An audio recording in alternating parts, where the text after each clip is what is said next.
Salam sejahtera, terima kasih karena bersama dengan saya di Nazilin Unity Channel. Khairi Jamaluddin, nama politik ataupun nama seorang ahli politik yang kita sayangi sebenarnya. Tetapi kini menjadi dibazirkan, istilahnya dibazirkan. Saya secara pribadi sebenarnya saya meminati Khairi Jamaluddin.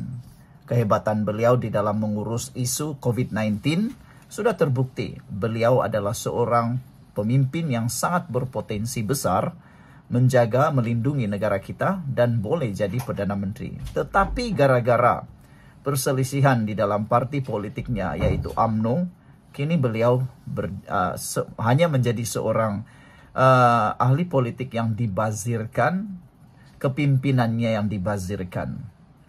Tapi menjadi pertanyaan semua orang sekarang ialah, kemana Khairi Jamaluddin selepas ini? Yang paling saya suka ialah ada satu ketika itu, ada satu kontroversi, tular, spekulasi menyatakan Khairi Jamaluddin akan menyertai PKR. Baiklah, mungkin Anda tidak percaya, tapi saya jelaskan dulu satu persatu.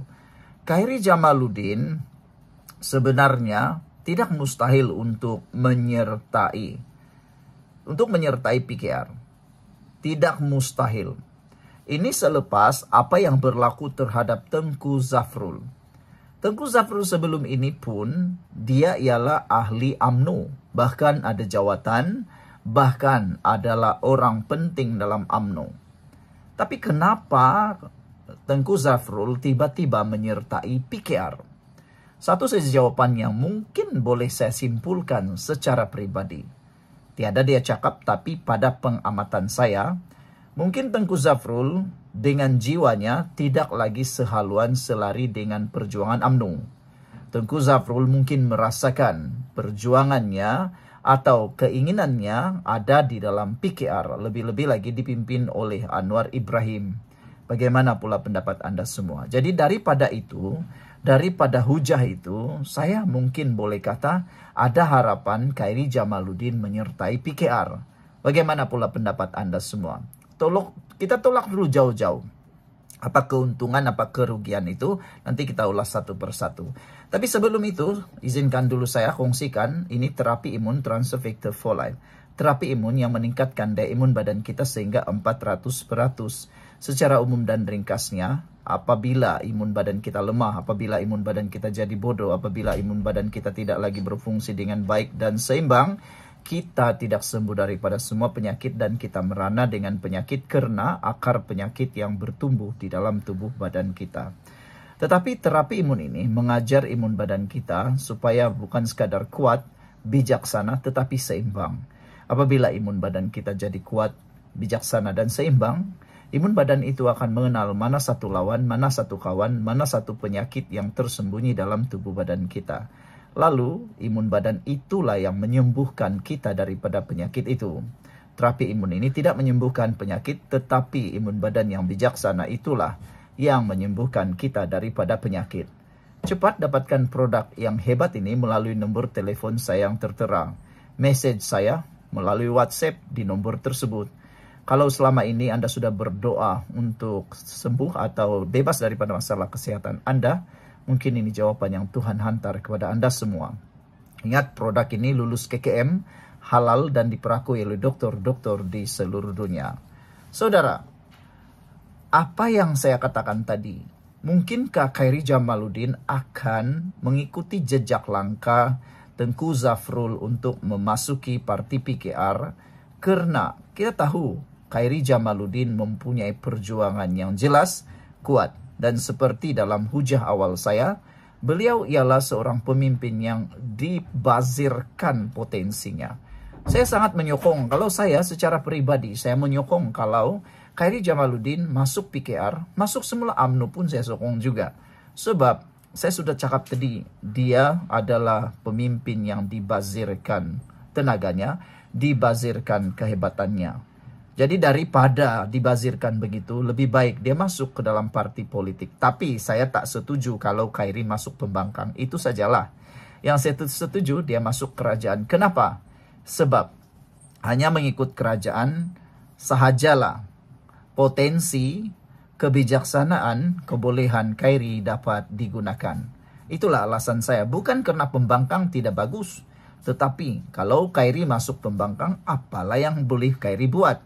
Lebih baik dia jadi orang seperti sekarang, jadi DJ, jadi host, jadi pengacara. Itu sajalah, sama juga kan. Lebih baik dia jadi orang biasa.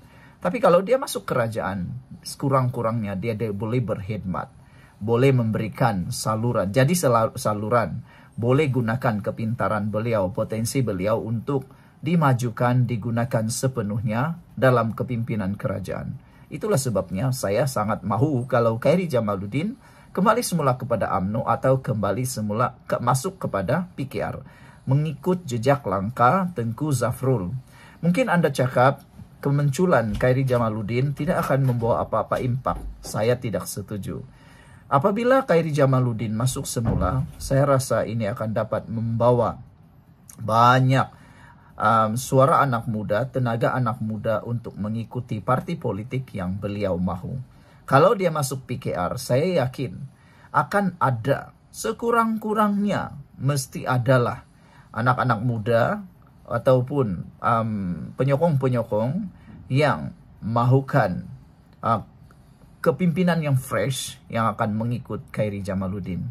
Kita lihatlah sekarang kan, walaupun Kyrie Jamaluddin tiada lagi dalam dunia politik, tetapi orang masih mendengar hujah dan juga pendapat beliau. Hari ini kita dikejutkan pula dengan kenyataan di FMT bahwa KJ mungkin dah buat penilaian, tiada parti sesuai jiwanya, kata penganalisis politik.